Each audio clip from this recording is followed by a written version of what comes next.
Hello my dear students, important question की series में हमने केमिस्ट्री और बायोलॉजी कंप्लीट कर ली है। बहुत ही अच्छे एग्जाम ओरिएंटेड क्वेश्चंस हमने देखे हैं। आई होप आप लोगों ने उन क्वेश्चन से प्रैक्टिस भी की होगी, उन क्वेश्चनों को अच्छे से पढ़ा भी होगा, लर्न भी किया होगा और अपने एग्जाम के लिए अच्छे से प्रिपरेशन की भी होगी। आज हम फिजिक्स का इंपॉर्टेंट क्वेश्चन स्टार्ट करने जा रहे हैं।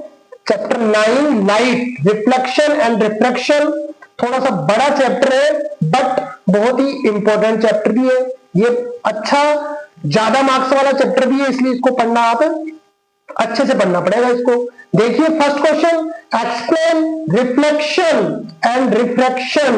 दोनों अलग अलग है, डिफरेंट है, इसलिए आप इनको थोड़ा सा अच्छे से देखना। मैंने एक ही क्वेश्चन में इनको इंक्लूड किया है बट आपको अच्छे से इसको रीड करना है। एक्सप्लेन रिफ्लेक्शन, दैट मीन्स परावर्तन, एंड रिफ्रैक्शन दैट मीन्स अपवर्तन। इनको आपको डिफाइन भी करना है और इनके कुछ लॉज है, उन लॉज को भी आपको अच्छे से एक्सप्लेन करना है विद डायग्राम। ये वाला क्वेश्चन विद डायग्राम आपको एक्सप्लेन करना है एग्जाम में, अगर ऐसा क्वेश्चन आता है तो। बहुत ही अच्छा इंपॉर्टेंट क्वेश्चन है, रिफ्लेक्शन एंड रिफ्रैक्शन। देखिए second question, explain image formation. देखिए इमेज फॉर्मेशन तो आपको जरूर से प्रैक्टिस में करनी है, बिकॉज इमेज फॉर्मेशन का क्वेश्चन एवरी एग्जाम में, ऑलवेज, हमेशा ही एग्जाम में आता है। तो इस क्वेश्चन की प्रैक्टिस तो आपको इमेज फॉर्मेशन यानी कि डायग्राम बना बना के, उनकी इमेज बना बना के ही प्रैक्टिस में लेना है।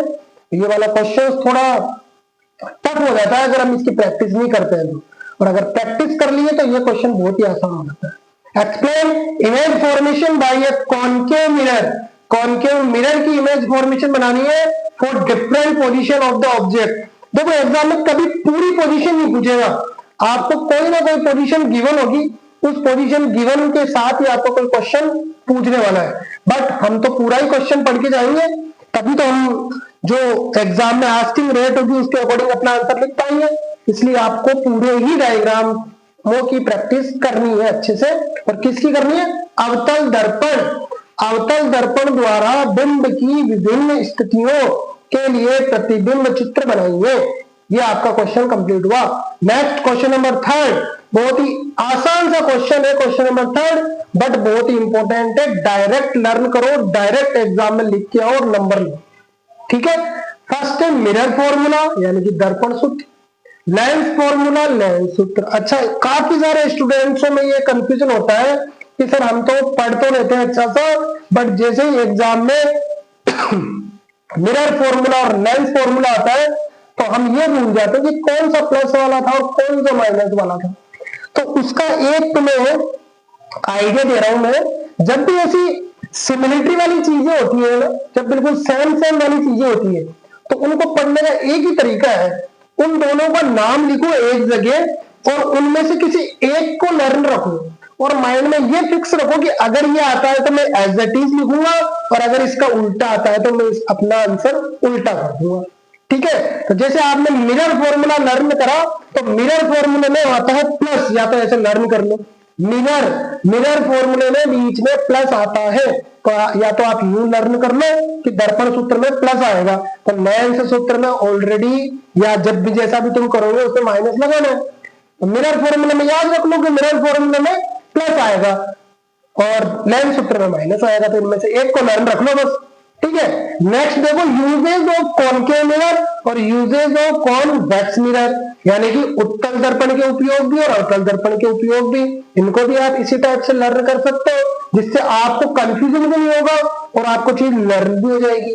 देखो अगर दोनों ही लर्न करोगे ना, मिरर फॉर्मूला भी लर्न कर लिया, लेंस फॉर्मूला भी लर्न कर लिया, दोनों लर्न कर लिए, बट आपको ये नहीं पता कि किसमें क्या था और किसमें क्या था, कंफ्यूजन हो गया, दोनों में डिफरेंस नहीं कर पा रहे हो आप। इसलिए आपको तो ये आइडिया लगा लो, एक चीज को पढ़ लो, अगर वो आता है तो एज इट इज चिपकाओ, नहीं आता तो उसका उल्टा करो, ठीक है। तो इस टाइप से आप ये लर्न रख सकते हो, क्योंकि एग्जाम के दिन बहुत सारा प्रेशर होता है, काफी सारी चीजें तो भूल जाते हैं। तो ऐसे थोड़ा सा ना आइडिया लगाओ, थोड़ा सा ट्रिकी बना लो, थोड़ा सा कुछ ना कुछ किसी चीज से लिंक कर दो। जैसे लिंक करोगे ना अपने आप चीजें याद आएगी। बहुत ही बढ़िया मेथड है ये, लिंक कर दो। मैं तो हर चीजों को लिंक कर देता हूँ जिससे कि मुझे भी याद रहता है। आपको पढ़ाते टाइम मुझे सारी चीजें याद रहती है बिकॉज मैं किसी ना किसी चीज से लिंक बना देता हूँ उसको। ठीक है, नेक्स्ट देखो क्वेश्चन नंबर 4, उत्तल लेंस द्वारा बिंब की विभिन्न स्थितियों के लिए प्रतिबिंब चित्र बनाइए, यानी कि explain image formation by a convex lens. अब देखो वहां ऊपर आपने क्या था, कॉनकेव मिरर, और यहां है कॉन्वेक्स लेंस, तो ये कंफ्यूजन में मत हो जाना। इसलिए इनके जो प्रतिबिंब चित्र बन रहे हैं, इन प्रतिबिंब चित्रों को अच्छे से पहले तो देख के इनके डायग्राम बना लो और फिर बिना देखे डायग्राम बनाओ। वैसे मेरे से जो स्टूडेंट पढ़े हुए हैं ना, उनको मैंने इतना अच्छे से, इतना मतलब सिस्टमेटिकली उनको बताया कि ये पॉइंट कहाँ रखना है, ये पॉइंट कहाँ रखना है, इस पॉइंट पे रखोगे तो कहाँ इमेज बनेगी, इसमें रखोगे तो कहाँ बनेगी, अच्छे से क्लियर कर रखा है। अगर वो उस चीज को माइंड में रखेंगे तो उनका क्वेश्चन कभी गलत नहीं होने वाला है। बाकी जो जैसा पढ़ के जा रहे हैं, मैं उनको भी ये आइडिया दे रहा हूं कि आप लोग डिफरेंस करके चीजों को पढ़ोगे तो आपको जल्दी लर्न रहेगा। बिकॉज आपने इमेज पे इमेज, इमेज पे इमेज बनाए जा रहे हो, डायग्राम बनाए जा रहे हो, कॉपी भरे जा रहे हो, बट आपको यही नहीं पता कि किसका इमेज बना रहे हैं, उसमें डिफरेंस ही नहीं कर पा रहे हो आप, तो फिर आपका इमेज फॉर्मेशन रॉन्ग होगा ही होगा। इसलिए आप ये चीज जरूर समझ के रखना और इनको आप सही कर लेना। तो नेक्स्ट क्वेश्चन देखते हैं, क्वेश्चन नंबर 5। क्वेश्चन नंबर 5 है ना, what do you know about power of lens. ये भी बहुत छोटा सा क्वेश्चन है बट है important. What do you know about power of lens, और इसकी एसआई यूनिट तो बहुत ही बार पूछता है, SI unit of power of lens, तो ये आपको जरूर ध्यान रखनी है। लेंस की क्षमता से आप क्या समझते हो, उसका एसआई मात्रक भी लिखिए, अच्छे से लर्न कर लेना इस क्वेश्चन को। तो देखो अब मैंने 2-3 कुछ न्यूमेरिकल क्वेश्चन लिए। न्यूमेरिकल क्वेश्चन इतने हार्ड नहीं पूछता है, इजी वाले पूछता है, या तो मिरर लेंस फॉर्मूले पे पूछता है या फिर फोकल लेंथ वगैरह पे पूछता है। मैं 2-3 क्वेश्चन लेके आया हूँ, 3 क्वेश्चन की भी तो प्रैक्टिस करना ही करना है। बाकी आप एक तो क्वेश्चन लेंस या मिरर फॉर्मूले वाले भी कर सकते हो। ठीक है, the radius of curvature of a spherical mirror is 20 centimetre, what is the focal length, यानी कि सीधा सा फॉर्मूला लगेगा और फोकल लेंथ इसमें कैलकुलेट हो जाएगी। एक गोलीय दर्पण की वक्रता त्रिज्या इतनी है, इसकी फोकस दूरी ज्ञात कीजिए। सेकंड क्वेश्चन इसका अपोजिट किया मैंने, फाइंड द फोकल लेंथ। देखो वहां पे आपको फोकल लेंथ, सॉरी इसमें फोकल लेंथ ही आपको फाइंड करनी है और इसमें फोकल लेंथ ही करनी है। Find the focal length of the concave mirror which radius of curvature is 32 centimetre. हाँ बट क्वेश्चन डिफरेंट है, दोनों में फोकल लेंथ आपको कैलकुलेट करनी है, बट क्वेश्चन का थोड़ा सा जो सिस्टम है थोड़ा सा चेंज है, तो आप जरूर देखना। लास्ट क्वेश्चन देखो, question number 8, find the power of concave lens of focal length is 2 metre. 2 metre focus दूरी वाले किसी अवतल लेंस की क्षमता आपको ज्ञात करनी है। तो ये इस टाइप से इस चैप्टर के क्वेश्चन 8 थे।